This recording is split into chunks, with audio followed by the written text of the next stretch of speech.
Fourth equation भी बोल देते हैं, एस nth। इसको कई बार फोर्थ इक्वेशन के नाम से भी जानते हैं। इसका मतलब क्या होता है? इसका मतलब होता है डिस्प्लेसमेंट इन nth सेकेंड। मतलब डिस्प्लेसमेंट हो तो किसी एक सेकंड में ही रहा है, और वो सेकंड कौन सा है? कोई भी nth। जो हम सेकंड इक्वेशन लेते हैं x वाली, x equal to u t plus half a t square, इसमें हमको x क्या देता है? इसमें हमको x देता है displacement in n seconds. n कितने भी हो सकते हैं, 10, 20, 30, 50, कुछ भी। लेकिन जो एस nth होती है वो हमको 1 सेकेंड में देती है डिस्प्लेसमेंट, बट वो 1 सेकेंड कौन सा है? वो है nth। तो इसको भी निकाल सकते हैं हम। तो इसको हम एक एग्जांपल से समझते हैं कि मान लो कोई पार्टिकल है, वो ए से पॉइंट बी पर पहुंचता है 15 सेकेंड्स में। आपसे पूछा है कि बताओ उसने कितना डिस्टेंस ट्रेवल करा 15वें सेकेंड में, इन 15th सेकेंड। तो आप कैसे सॉल्व कर सकते हो इसको? सॉल्व करने का इसका एक ही तरीका है कि आप मान लो एक पॉइंट सी निकाल लो, और आप ये पता कर लो कि वो ए से सी कितनी देर में पहुंचा है, 14 सेकेंड्स में। तो अगर ए से बी तक वो पहुंचा 15 सेकेंड में, और ए से सी तक वो पहुंचा मतलब 14 सेकेंड में, तो 15वें सेकेंड में कितना चला वो? सी टू बी, यही तो चला ना वो 15 सेकेंड में, 15th सेकेंड में। तो आप कैसे निकालोगे? आप एस 15th, यानी कि 15वें सेकेंड का डिस्टेंस कैसे निकाला आपने? आप डिस्टेंस निकाल लो टोटल 15 सेकेंड्स का।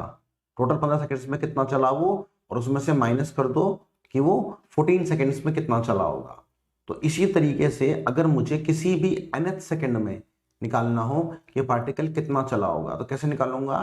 टोटल n सेकेंड्स में निकाल लूंगा कितना चला है वो, और उसमें से घटा दूंगा कि एक कम, यानी कि n-1 सेकेंड्स में वो कितना चला है।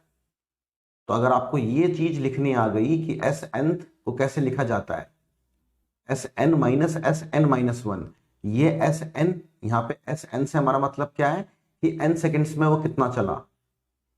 ठीक है, एस एन से हमारा मतलब क्या है यहाँ पे कि वो n सेकेंड्स में कितना चला है, और एस एन माइनस वन से हमारा मतलब क्या है कि वो कितना चला है n-1 सेकेंड्स में।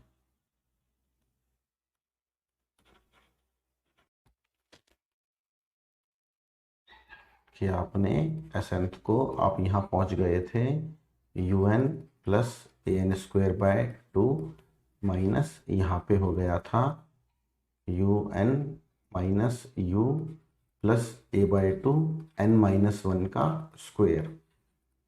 तो यहाँ पे आ गए थे। उसके बाद आपने ब्रैकेट को खोल देना था। तो ब्रैकेट को खोल दोगे तो जो प्लस का है वो माइनस का हो जाएगा, और माइनस वाला प्लस का। तो यहाँ से एक तो देख सकते हो ये टर्म कट जाएगी u इंटू एन, एक तो बचेगा u, तो u को अलग लिख लो, प्लस बाकी जो दो टर्म्स हैं उनमें ध्यान से देखोगे तो a/2 और a/2 कॉमन है, तो a/2 को कॉमन ले लो।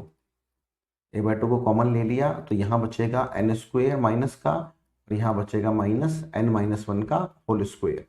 तो ये बनेगा u प्लस a/2। अब यहाँ पे स्क्वायर खोल दोगे तो क्या होगा, ये बनेगा n square plus 1 minus 2n। अभी मैंने ब्रैकेट खोला नहीं है, तो अब ब्रैकेट खोल दूंगा तो जो प्लस का है वो माइनस का हो जाएगा। तो यहाँ हो जाएगा n square minus n square minus 1 plus 2n।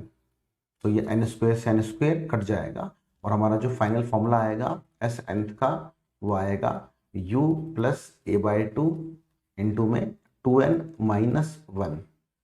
ये फॉर्मूला होता है एस nth का। अब इसके ऊपर अगर एक क्वेश्चन ना करें तो फिर डिराइव करने का कोई मजा नहीं आएगा। तो ये क्वेश्चन तो इसके ऊपर करना बनता है।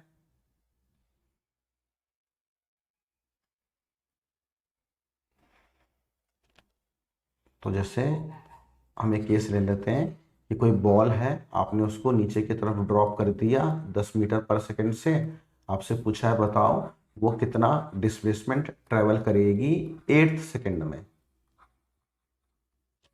तो 8 सेकंड में अगर आपको निकालना हो, तो अगर आपको फॉर्मूला पता हो तो फॉर्मूला लगा दो एस 8th का, तो वो क्या आएगा u plus a/2 2n minus 1।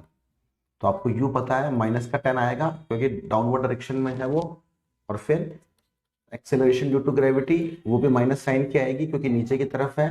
n की वैल्यू कितनी है 8, 8वें सेकंड में, 8 सेकंड में। तो ये कितना आएगा, तो -10 -5, ये हो जाएगा 16 -1, तो ये हो जाएगा -10 -5 इंटू में 15, तो ये 75, तो ये माइनस का 85 मीटर डिस्प्लेसमेंट। तो अगर डिस्टेंस पूछा है तो 85, अदरवाइज डिस्प्लेसमेंट कितना हुआ उसका, माइनस का 85, क्योंकि डाउनवर्ड डायरेक्शन में है। इसमें अगर आपसे ऐसे पूछता वो कि बताओ उसका डिस्प्लेसमेंट कितना होता 2.2 सेकेंड से लेकर के 3.2 सेकेंड्स में, तो भी आप ये फॉर्मूला लगा देते और आप n की वैल्यू क्या रख देते 2.2। मतलब ये इतना कामयाब फॉर्मूला होता है, इसको आप फ्रैक्शन ऑफ टाइम में भी लगा सकते हो, बस इंटरवल 1 सेकेंड का होना चाहिए।